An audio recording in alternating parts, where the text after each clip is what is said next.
দেখতে পাচ্ছ এগুলো সাজানো হয়ে গেছে। এর ভেতরে এবার আমি কেমিক্যালটা গুলে রেখেছি, এই কেমিক্যালটা দিয়ে দেবো।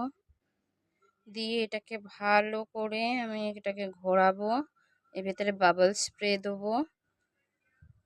আর বিশেষ করে এটা শুকাতে আমি 2-3 দিন দেবো, যেহেতু সামার তাড়াতাড়ি টেনে যাবে, শুকিয়ে যাবে। যদি বৃষ্টি হতো তাহলে এটা শুকাতো না, ঠিক আছে।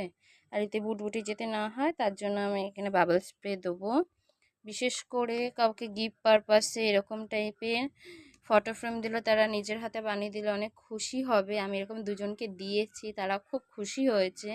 আমার আইডিতে হয়তো একজনেরটা শেয়ার করেছে, আর একজনেরটা আমি শেয়ার করিনি, কারণ ওটা আমার একটা কাস্টমারের ছিল, সে বারণ করেছিল। বাট তারটা আমি রোজ দিয়ে করেছিলাম। তার ফটোটাকে আমি হাইড করে তারপরে আমি ওটাকে শেয়ার করে দেবো, তোমরা দেখবে, ওটাও খুব সুন্দর হয়েছিল।